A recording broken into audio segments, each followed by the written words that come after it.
Okay, so let's proceed to the next problem. So the next problem is 3x squared plus 5x equals 3. So in this case, you can ask yourself if that is in a standard form. Naka-standard form ba yan? No, it's not. So ibig sabihin, gagawin mo natin siyang standard form. So itong 3 na to, na nasa right hand side, ilipat na natin sa kabila. Okay? So the standard form would be 3x squared plus 5x. We all know how to make it a standard form, right? So pinag-aralan natin yan. It will become negative 3 sa left hand side, and that is equal to 0. Okay? So naka-standard form ka na, identify mo na si A.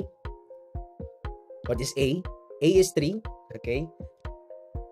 B, what is B? That is 5. And C, we have negative 3. Ito yun. Okay? So, after you identify, just write the quadratic formula. So, we have x equals negative B plus or minus square root of B squared minus 4AC all over 2A. Okay? So, ang gawin mo na, after mo ma-identify sa quadratic formula, sulat mo na dito, i-plug in mo na yung mga coefficients. So, we have this big vinculum line, then negative, so we have negative B, that is 5, right?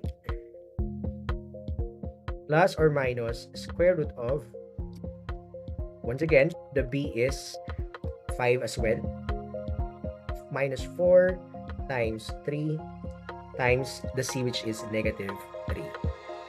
Okay. All over 2 times the A. Pag nakasanayan mo na yan, pwede mo na rin diretso yan, no?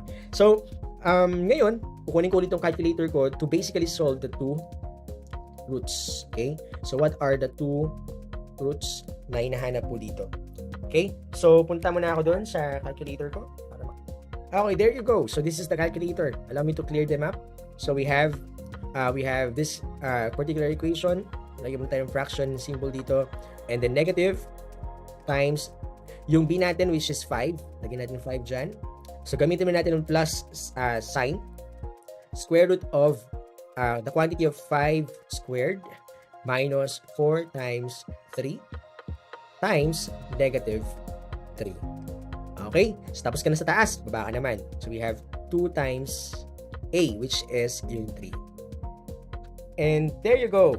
Okay? As you can see, merong dalawang posibleng sagot na alin man dito, pwede yung maging sagot. Pwedeng decimal, pwedeng ganito, fraction.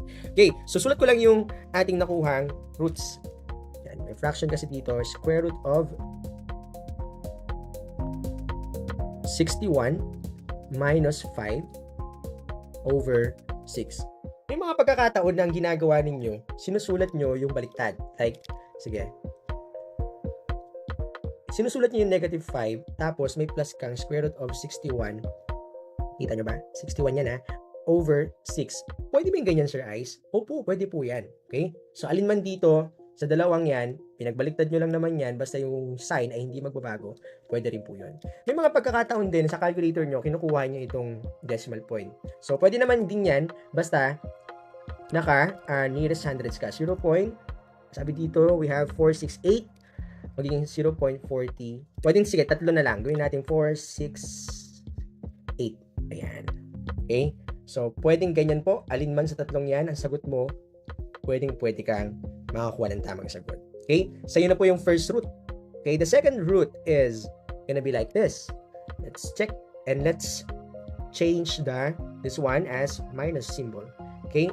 As you can see, nakuha mo yung negative naman nito, which is negative square root of 61 minus 5 over 6. Pero, iba po yan na magkaibang value yan. So, we have negative square root of 61 minus 5 all over 6.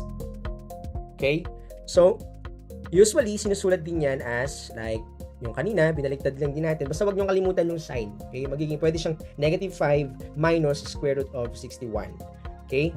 So, all over 6. Pero ang decimal form niya, hindi yan negative 0.468 magiging negative 2.135. Okay? So, there are two different things kasi magkaiba yung kanilang sign. Okay? So, kung difficult yung problem, mahirap siyang i-solve as completing the square, solving factoring, you can use this particular method to basically do that. Okay? So, that's it. No? If you want to check it, mas maganda kung mas may space ka sa ibang papel, plug in mo lang yung mga value na yan, yung mismong value na yan, plug in mo dito, dapat equals daw yan sa 0. Ito na gamitin mo, no? Kasi 0 ang hinahanap mo eh. What makes this equation 0? You can use these two particular roots.